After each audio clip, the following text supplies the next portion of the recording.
खुश कर देता। लव यू पापा। तुम्हारी परफॉर्मेंस नहीं थी, उसमें कितनी बड़ी शिक्षा थी। हम सब लोग छोटी छोटी बातों पे टेंशन करने लगते हैं, इतना टेंशन हो जाता है कि फिर सब कुछ नकारात्मक हो जाता है, नेगेटिव हो जाता है। सही बात है मेहता साहब। एक आदमी अभी अपने बेटे को मेरे पास इलाज के लिए लेकर आया था। कह रहा था कि डॉक्टर साहब मेरे बेटे का इलाज कीजिए, वो डिप्रेशन में है। डिप्रेशन का कारण मालूम है क्या था? उसका मोबाइल हैंग हो गया था। अरे तो आते भाई उसको हमारी दुकान पे भेज देना था ना, ये बाका उसका मोबाइल रिपेयर कर देता तो बेटा अपने आप रिपेयर हो जाता। सही बात है। क्या जमाना आ गया है बोलो है। एक मोबाइल हैंग होने की वजह से बेटे का दिमाग भी हैंग हो गया बोलो। I know, that's so strange. हाथी भाई, ये सब आधुनिक समाज की समस्या है। अरे हमारे जमाने में भी टेंशन हुआ करता था, लेकिन हम फिर भी खुश थे। पता है जेठालाल, मेरे पिताजी गांव से मुंबई जब आए ना, तब उनकी जेब में सिर्फ 10 रुपए थे। उसके बाद उन्होंने कड़ी मेहनत की, स्ट्रगल किया, उसके बाद जाके खुद का घर बनाया। अरे भाई बेड़े तो अपने पिताजी के कहाँ बात कर रहा है, मेरी बात सुनेगा तो रो पड़ेगा।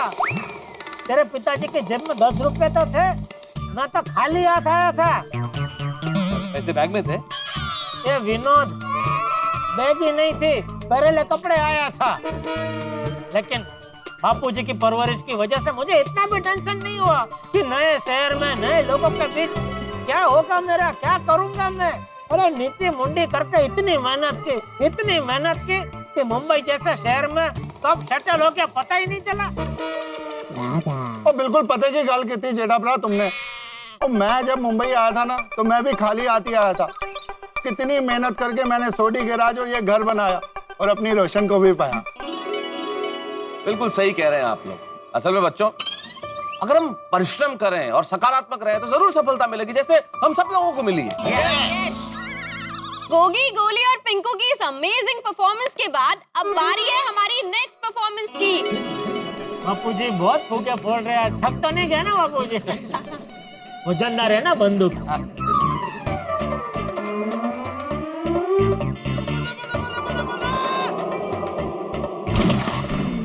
अरे हीरे, माधवी और लड्डू मेरा नाम आया। फिर से 3 लोगों का नाम एक साथ। हाँ वो भी देखो ना, भिड़े, माधवी भाभी और लड्डू काका। Very different combination. हाँ कुछ भी जोड़ी बनती है आजकल। ओके, तो अब भिड़े अंकल, माधवी आंटी और लड्डू काका का जो एक्ट करना है उसका नाम है ये।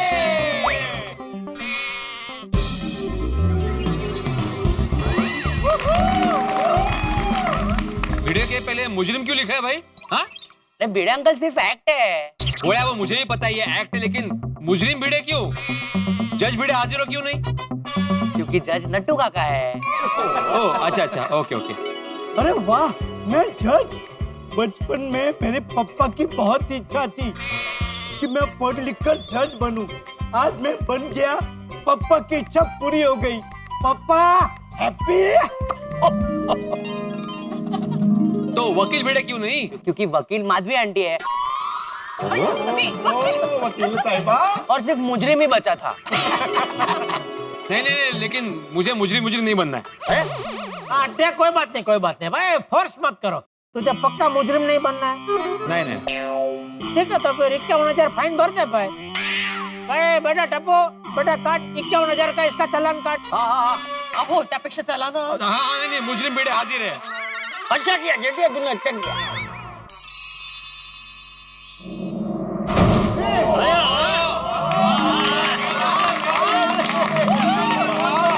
तो आज हम पेश करेंगे गोकुल धाम की अदालत और जज है नट्टू काका। I object. Not नट्टू काका, जज नटवरलाल प्रभाशंकर उंडाई वाला। हाँ, सॉरी। और कटघरे में है ये। नहीं माधवी भाभी, ऐसा नहीं चलेगा भाई। नाम लीजिए मुजरिम का। सोनू के बाबा।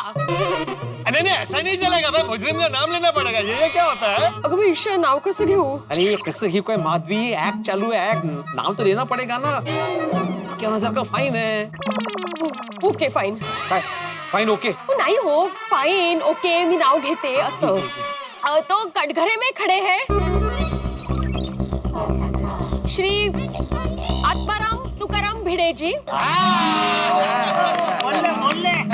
गोकुलधाम सोसाइटी का एकमेव सेक्रेटरी। आप बीच में मत बोलिए। वकील साहिबा, केस शुरू कीजिए। Yes my Lord.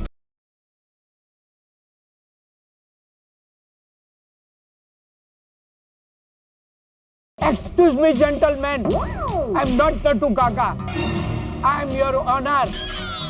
आप अपना फोन बंद कर दीजिए, वरना आपको अदालत से बाहर जाना पड़ेगा। वकील साहिबा, केस शुरू कीजिए। Yes my Lord.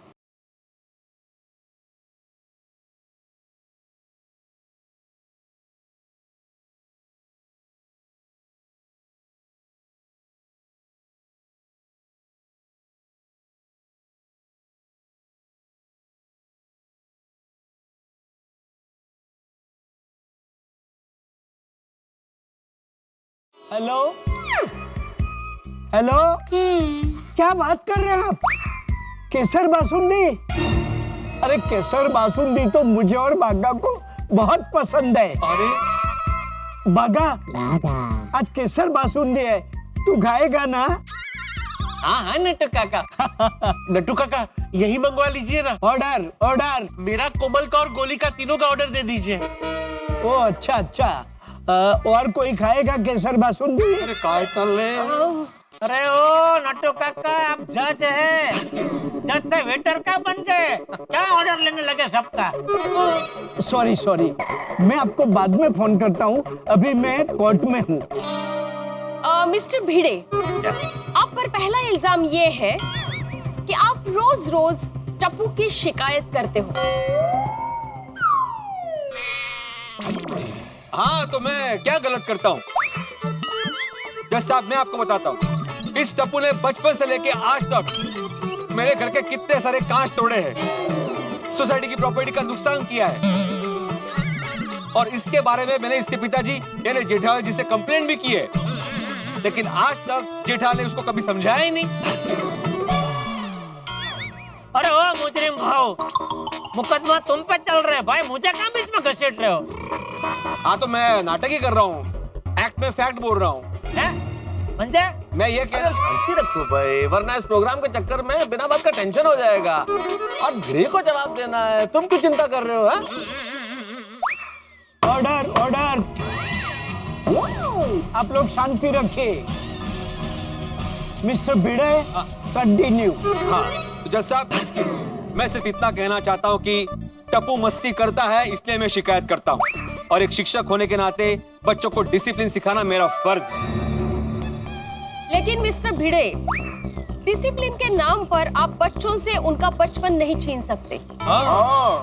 वकील साहिबा, मैं बच्चों से बचपन नहीं छीनता हूँ।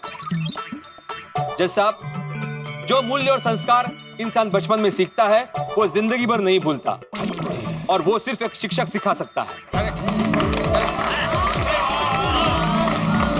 Order order. मिस्टर भिड़े, गोकुलधाम की तरफ से आप पर दूसरा इल्जाम ये है कि नोटिस बोर्ड पे आप जो सुविचार लिखते हो वो सबको टॉन्ट मारने के लिए लिखते हो, क्या ये सच है? हाँ, बराबर है भाई, मैं इस बात का सबूत हूँ। अबे मुझे भी टॉन्ट मारने के लिए थोड़े दिन पहले भिड़े ने लिखा था कि पत्नी नमक जैसी होती है, उसके बिना जिंदगी फीकी होती है। गलत गलत जज साहब, ये बिल्कुल गलत है, सरासर गलत है। जज साहब, मैं किसी पर व्यंग करने के लिए या किसी को सुनाने के लिए सुविचार नहीं लिखता हूँ, और मेरी इस बात से हमारे सोसाइटी के बुजुर्ग शिव चंपकलाल जी भी सहमत है। बोला चाचा जी? अहो मिस्टर भिड़े। हाँ, और जज साहब, लोग अच्छी चीजें सीखे, इसलिए मैं सुविचार लिखता हूँ, मेरा और कोई इरादा बिल्कुल नहीं होता। Order order. अगला बड़ा और संगीन इल्जाम आप पर यह है कि बहुत सालों से आप गोकुलधाम सोसाइटी के सेक्रेटरी बनकर बैठे हैं। एकमेव। एकमेव सेक्रेटरी बनकर बैठे हैं। आप इलेक्शन ही नहीं होने देते, मतलब जिससे किसी को सेक्रेटरी बनने का मौका ही नहीं मिलता। क्या ये सच है? वकील साहिबा, कोई और सेक्रेटरी बने, इससे मुझे कोई आपत्ति नहीं है। लेकिन जज साहब, सोसाइटी के बहुत सारे प्रॉब्लम होते हैं जो एक सेक्रेटरी हैंडल कर सकता है। सोसाइटी में ऐसे कई लोग होते हैं जो बार बार मांगने पर भी सोसाइटी का मेंटेनेंस का चेक टाइम पर नहीं देते, तो मुझे उनके घर जाकर चेक लेना पड़ता है।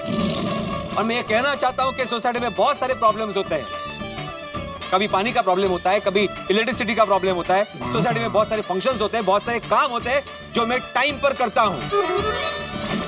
फिर भी अगर आपको लगता है कि मैं अपना काम, अपनी जिम्मेदारी ठीक से नहीं निभा पा रहा हूं, तो मैं अभी के अभी मेरे सोसाइटी के सेक्रेटरी पद से इस्तीफा देने को तैयार हूं। Thank you, thank you. That's all my Lord. आहो मिस्टर भिड़े, वो मेरी लाइन है। नहीं नहीं, वो तुम बोलो या मैं बोलो, वो माय लॉर्ड सो रहे हैं वहां पे। Oh my God.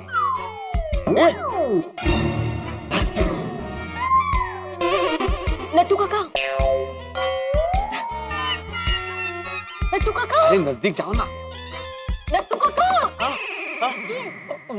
मैं कहाँ हूँ?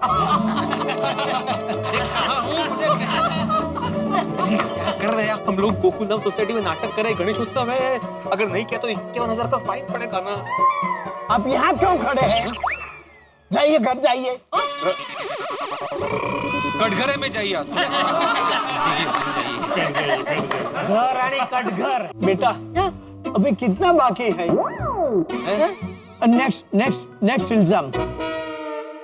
तो मिस्टर भिड़े, अगला इल्जाम आप पर यह है कि आप अपने स्कूटर के लिए लड़ पड़ते हैं। सखाराम।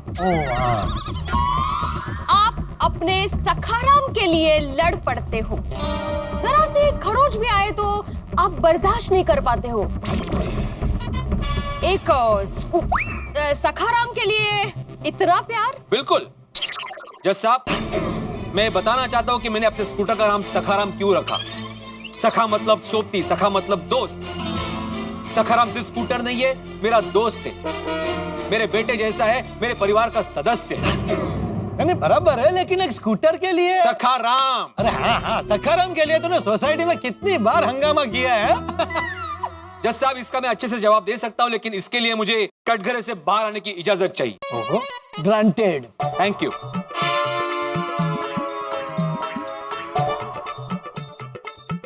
पोपटलाल। हाँ बोलो बोलो। एक ना, क्या क्या क्या? एक मिनट। अरे तुम्हारा ये छाता है ना, तोड़ देता हूँ।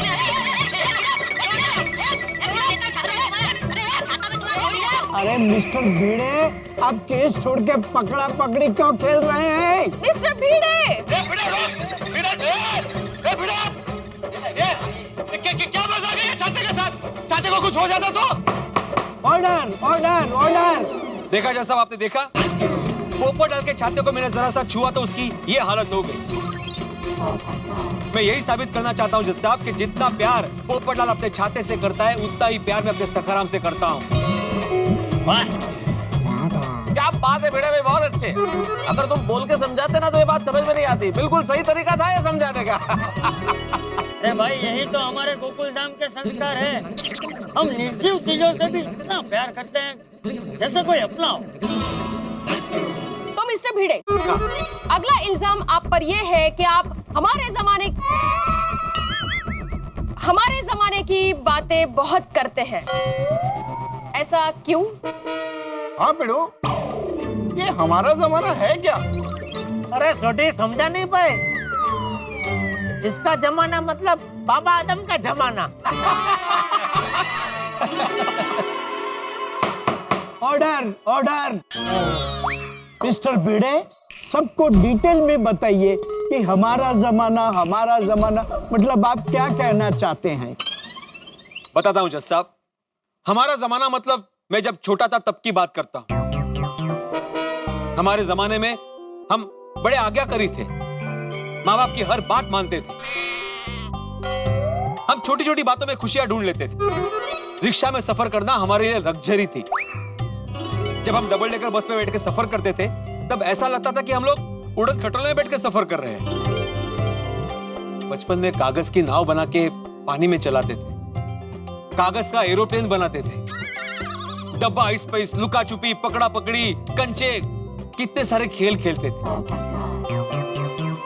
आजकल के बच्चों को गेम मतलब मोबाइल, खिलौने मतलब मोबाइल। जैसा साहब एक चॉकलेट के 4 टुकड़े करके दोस्त आपस में बांटते थे। बच्चों, वड़ा पाव खाना मतलब हमारे लिए पार्टी करने के बराबर था। और उस वक्त हमें कोई पॉकेट मनी नहीं मिलती थी, लेकिन फिर भी हमने कभी कंप्लेंट नहीं की। हम आज्ञाकारी थे और आज्ञाकारी ही रहे। हाँ, ये बात तो बिल्कुल सही है भाई। हम लोगों को पॉकेट मनी क्या होती है तो पता ही नहीं था भाई। बिल्कुल। और मेहता साहब, नए कपड़े सिर्फ दिवाली टू दिवाली मिलते थे। और आजकल देखो, कुछ हुआ नहीं, बोर हुए नहीं कि शॉपिंग चलते, बोर हो गए शॉपिंग चलते, कपड़े खरीद रहे। जस साहब, मुझे ऐसा लगता है कि आदमी कितना भी बड़ा क्यों ना हो जाए, उसे अपना बचपन कभी नहीं भूलना चाहिए। बचपन की सुनहरी यादें जिंदगी भर याद रहती है।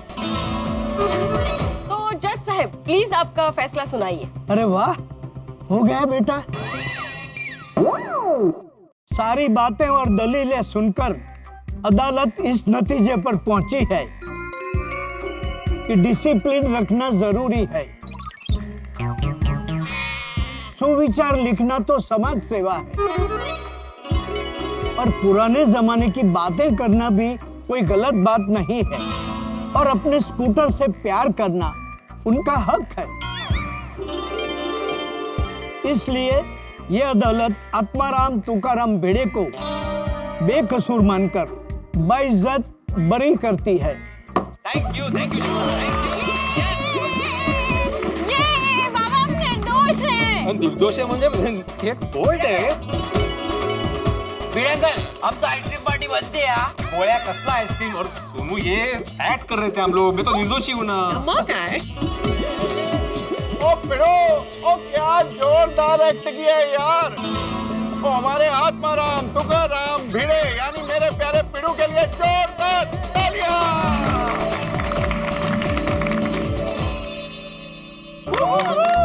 वाह नट्टू काका, क्या परफॉर्म किया है, मजा आ गया। थैंक यू बेटा। वैसे माधवी बाबा कहना पड़ेगा, आज तो आपने गजब की निडरता दिखाई। Thank you. नहीं, भिड़े का नाम लिया आपने। होती। हाँ। ये लगभग मुझे लगता है पहली बार शायद आपने भिड़े का नाम लिया होगा, नहीं ऐसे? हाँ, सबके सामने पहली बारी। गाय नहीं लेती तो फाइन भरना पड़ता ना। तो अब हमारे बंदूकबाज दादाजी आएंगे और गोली से उड़ाएंगे। अरे गोगी, गोली से किसको उड़ाएंगे? पोपटलाल को? क्या बोल रहे हैं मेहता साहब? मुझे क्यों उड़ाएंगे भाई? तो भाई किसको उड़ाएंगे? बलून को। तो भाई पूरा वाक्य बोलो ना। आधी बात करते हो तो गलतफहमी हो जाती है। बलून को उड़ाएंगे, बलून। मतलब बलून को फोड़ेंगे।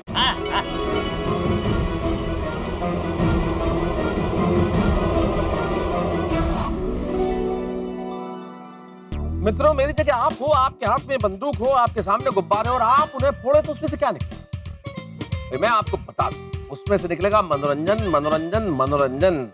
जैसे गणपति जी के अनेक नाम है, लेकिन अर्थ तो एक ही है। ठीक वैसे यहाँ पे कई प्रकार की परफॉर्मेंसेस हो रही हैं, लेकिन अर्थ एक ही है, परिणाम एक ही है, मनोरंजन। तो भाई कमाल की परफॉर्मेंसेस हो रही है, यहाँ सब अपनी प्रतिभा का प्रदर्शन कर रहे हैं। और सबसे बड़ी बात यह कि अभी तक कोई फ्लॉप नहीं हुआ है, किसी ने परफॉर्मेंस करने से इनकार नहीं किया, किसी ने 51,000 रुपए का चेक अभी तक नहीं दिया है। तो अब आप जानते हैं कि जब फिल्म देखने जाएं तो मध्यांतर के बाद फिल्म का मजा बढ़ जाता है। ठीक वैसे ही अब यहाँ पे आपको बड़ा मजा आने वाला है। जो आगे की परफॉर्मेंस होगी वो बड़ी कमाल की होगी। तो परफॉर्मेंस क्या होगी ये अगर मैंने बता दिया तो मजा समाप्त हो जाएगा।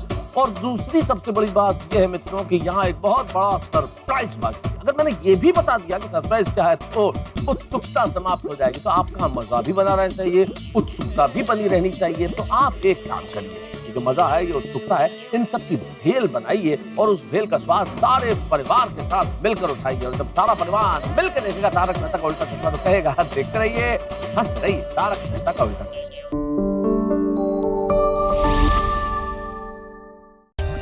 For more updates, subscribe to our channel, click the show links and enjoy watching the videos.